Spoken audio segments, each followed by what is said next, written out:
This is section 1.6 part 1, Solve Compound Inequalities. So compound inequalities consist of two inequalities joined by the word and or the word or. To solve, you must solve each part of the inequality. The graph of a compound inequality containing and has to be the intersection of the two graphs. So for example, if you had x is greater than 3 and x is less than 7, okay, the graph of those would have to be the intersection of the individual graphs. So like 3 greater than 3 would be this way. And then let's see, 7 less than 7 would be this way. So the actual graph would be where those graphs intersect. So when it's an and, there has to be an intersection because they both have to be true. So the actual graph would be open on 3, open on 7, and then they intersect in the middle there, so that would be our shaded region.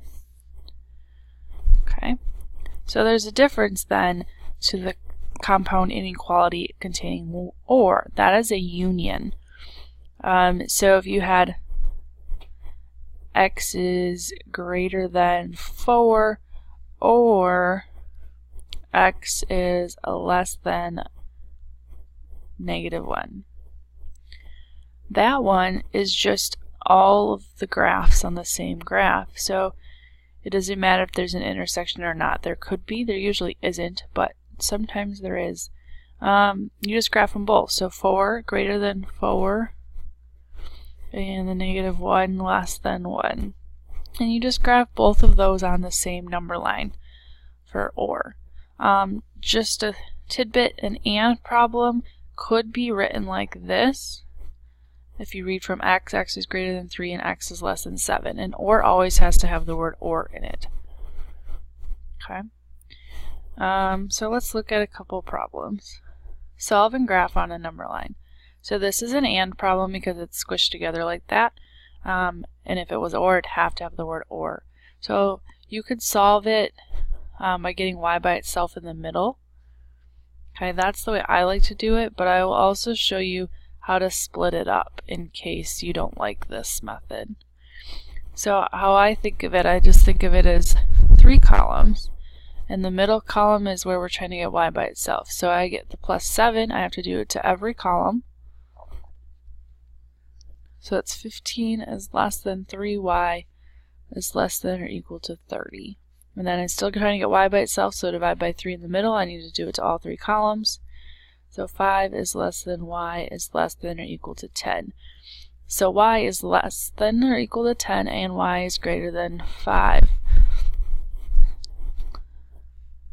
So we have 5 and 10 less than or equal to 10. So closed in and it's less than, so keep going.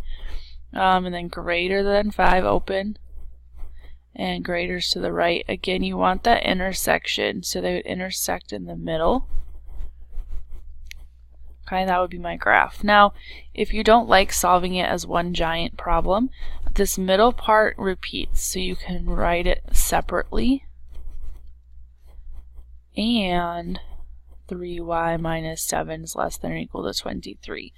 You just use that middle part for both problems, and then you'd solve them separate. You'd end up getting the same graph. Some people like that better, because some people it's easier to read that way. I personally like this because I think it's faster, but whichever method works best for you. Alright, now this one says or. So there's 2 separate problems. You have to solve them both and then graph them on the same number line. And then this one, divide by 3. Let's see, that goes in there 4 times, and there'd be 2 left over. So graphing these on the number line, you got -10, 4 2/3. Make sure your numbers are in order like it is a number line. Don't accidentally put 4 2/3 first, then -10. That wouldn't make sense in a number line. So less than -10, so open circle and shaded to the left. Greater than or equal to 4 2/3, so that's shaded to the right. And that's it for an or. I'd like you to pause and try these 2 problems. Make sure you identify if they're and or. and then make sure your graphs respond accordingly. Alright, so this left one is an and, since it's all written together. So I'm going to do my 3 columns, minus 8 in the middle column, make sure I do it in my other 2. So it'd be negative 20 is less than 4x is less than 24. Divide by 4. Make sure again you do it to all 3 columns.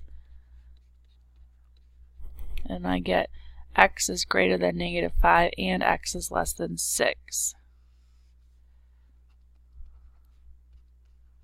So less than 6 would be to the left, greater than negative 5 would be to the right, so they would intersect in the middle. And that's good, and should have an intersection. Or, let's solve these. Let's see, negative 5, subtract 4,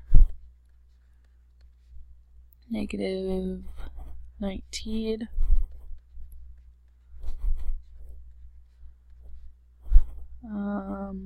What is that, 9.5.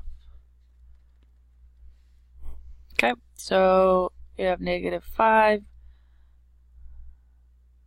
Oops. Negative 9.5 smaller. So that's what I'm saying. Make sure your, oops, not highlighter, eraser. Make sure your numbers are in order. Don't make that mistake. So negative 9.5 is smaller and negative 5 is bigger. So we have greater than negative 5 and we have a less than negative 9.5. Again, open circles on both since those do not have equal to signs. And that's it for part 1 of section 6.